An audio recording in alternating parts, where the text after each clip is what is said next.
Hi, and welcome to Studio Vinden and episode 2 of the Atmos Guerilla mixing series. This episode will be about mix strategy and basically my philosophy behind adding Atmos to my setup. So, the first question, I guess, is the basic question of why Atmos in the first place. And for me, that's basically a tie between having fun and the new challenges and possibilities that Atmos brings to the table with kind of more speakers and a third dimension of audio and so on. And for me, I think it's a struggle between the fun and the 3D audio aspect of Atmos and will Atmos be around in 5 years in musical? Will it catch on?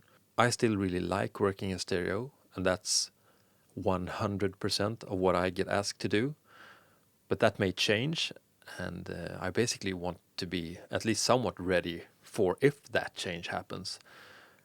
So what I'm going to do is retain my stereo setup exactly as is and build the Atmos configuration on top of that, so those can be totally independent of each other.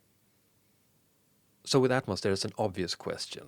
Go headphones and binaural, or try to go the speaker route, which can be daunting and difficult and hard to set up and all of that, and extremely expensive. For me, listening to the binaural rendering of the Atmos mixes in Tidal has never been really overwhelming. So I've opted to stay off the headphone route and rather look into the speaker side of things. I've done some work in 5.1, and I really like kind of the tangible aspect of audio actually coming from behind you or from the sides. So that's the route I'm taking. Now, in my specific case, with a limited budget and a limited room, so I've gathered a lot of information on how other people mix in Atmos, and one recurring theme seems to be that the center channel and the LFE channel is hardly used, for music that is. Now, omitting the center and LFE channel is of course not something that is condoned by Dolby, and I guess a lot of mixers are using those channels. But in my specific setup, I'm going to start without an LFE and a center channel and see where I end up. I can see that the center channel at some point will probably end up in my configuration as well. So in practical terms, I'm going to build my system around my Dynaudio Lead 48s and basically reuse those as the main speakers in the Atmos setup and build around those with speakers that match them in tonality. So the goal is to build a 7.1.4 rig, but dumb it down so in reality it will become a 6.0.4 rig, excluding the center and the LFE speaker. So there will be the Dynaudio Lead 48s in front and two side left and right speakers and the surround left and right speakers, as well as top front left and right speakers and top rear left and right speakers. And one big disclaimer here is that I truly believe that the tonality of the speakers will be absolutely most important in the front wall, less so in the ceiling speakers and the surround speakers. So that is something that I will consider when choosing speakers. I'm well on my way of doing exactly that, and that will be a subject for the next video, focusing on the monitoring side of things. But for now, here's a brief overview of the routing scheme and also how I want stereo and Atmos to work together in my setup. So I have a Motu 828ES main audio interface.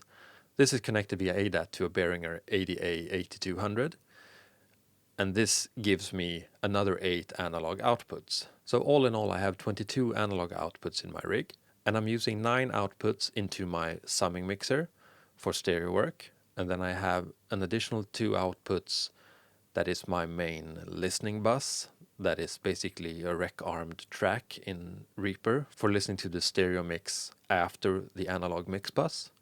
So that gives me enough additional analog outputs to actually add all the speakers I want to build the Atmos rig, but still retain the stereo setup exactly as is. So my mix strategy, in theory at least, will be to do everything just as before in stereo, doing all the sound design and EQ adjustments and compressor adjustments and so on, still on my main setup with the Dynaudio Lead 48s. From there on, I'm thinking of making extensive stems. So luckily enough, I actually have a way of automating that stem recording process, which I'll link in a video up here somewhere. And in terms of stems, I think all of the main instrument groups, dry and effects separated. And I probably also need to think about individual instruments that I envision will be used as objects and put those in separate stems. So the stem procedure is going to be a bit more involved than only archiving for later work. So after the stems are rendered, I'm basically taking those and adding them into Cubase. Why Cubase? I mean, I'd love to work in Reaper, but as Cubase has a built-in Dolby Atmos renderer, for me that's the most cost-efficient way to get access to the Dolby Atmos renderer, at this time anyway. So getting Cubase set up for Atmos is not difficult at all.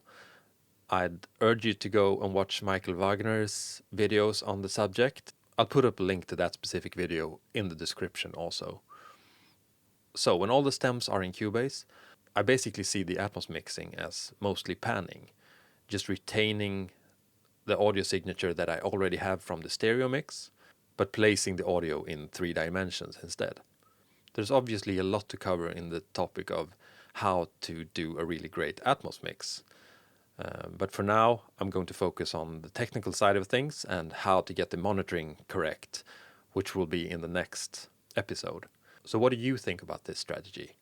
Do you think it makes sense, or do you have a completely different one? Please leave a comment, and I'll be more than happy to answer and keep the discussion going. So until next time, have a good one, and cheers.